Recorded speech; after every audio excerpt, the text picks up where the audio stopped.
ಕಲಮೇಶ್ವರಿಗೆ ಏನು ನಡ್ಕೊಂಡಿರಲ್ಲ ಆತನ ಆಶೀರ್ವಾದದಿಂದ ಹೆಣ್ಣು ಹುಟ್ಟಿದ್ರೆ ಕಲ್ಲವಾದಕ ಬರ್ತೀರಿ,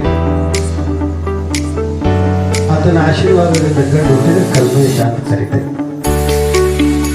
ಅಂತಹ ಇಷ್ಟಾರ್ಥಗಳನ್ನು ಈಡೇರಿಸ್ತಕ್ಕಂತಹ ಆ ದಿವ್ಯ ಚೈತನ್ಯ ಕಲ್ಮೇಶ್ವರನ ದಿವ್ಯ ಸನ್ನಿಧಿಗೂ ಕೂಡ ಭಕ್ತಿಯ ಫಲಗಳನ್ನು ಸಮರ್ಪಣೆ ಮಾಡ್ತಾ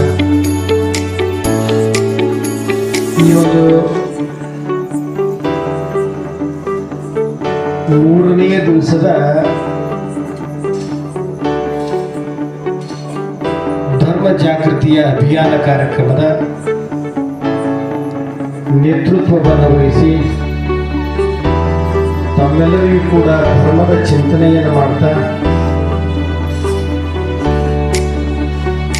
ನಿಮ್ಮೆಲ್ಲರಿಗೂ ಕೂಡ ಹಿತೋಪದೇಶವನ್ನು ನೀಡಿರ್ತಕ್ಕಂಥ ಆತ್ಮೀಯ ಪರಮಪೂಜ್ಯರಾಗಿರ್ತಕ್ಕಂತಹ ದೋಟಿಹಾಳ ಗ್ರಾಮದ ಹಿರೇಮಠದ ಪೂಜ್ಯರಾದ ಚಂದ್ರಶೇಖರ ದೇವರಿಗೆ ಕೂಡ ಭಕ್ತಿಯ ನಮನಗಳನ್ನು ಸಮರ್ಪಣೆ ಮಾಡ್ತಾ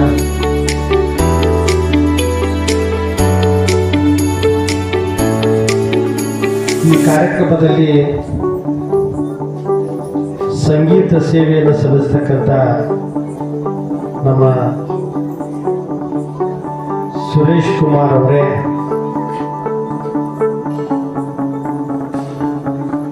ನಿಮ್ಮೂರಿಗೆ ಚಿರಪರಿಚಿತರಾಗಿ ಅಂತ ಆಯ್ತು ಮಾಡ್ರಪ್ಪ ಅಂತ ನಾವು ಎಲ್ಲರಿಗೂ ಹೇಳಿದ್ವಿ. ಬಹಳ ಅವಸರಲೇ ಎಲ್ಲ ಕಡ್ಡಿಗಳನ್ನು ಕೂಡ ತರಾತುಗಳು ಒಂದು 20 ಲಕ್ಷ ರೂಪಾಯಿಗಳ ಕಟ್ಟಿಗೆಯೂ ಕೂಡ ಖರೀದಿ ಮಾಡಿದ್ವಿ. ಖರೀದಿ ಮಾಡಿ ಇನ್ನೇನು ತೇರು ಮಾಡಾಕ ಅವ್ರಿಗೆ ಕೊಡಬೇಕು ಅಂತ ಅನ್ನೋದ್ರಾಗ ಅವ್ರು ಚಲೋ ಇವ್ರು ಚಲೋ ಅಂತ ಹೇಳಿದಾಗ ಒಂದು ತಿಂಗಳು ಕಳೆದು ಬಂತು. ಇನ್ನೊಂದು 3 ತಿಂಗಳ ಉಳಿತು ತೇರು ಮಾಡಕ್ ಟೈಮ್.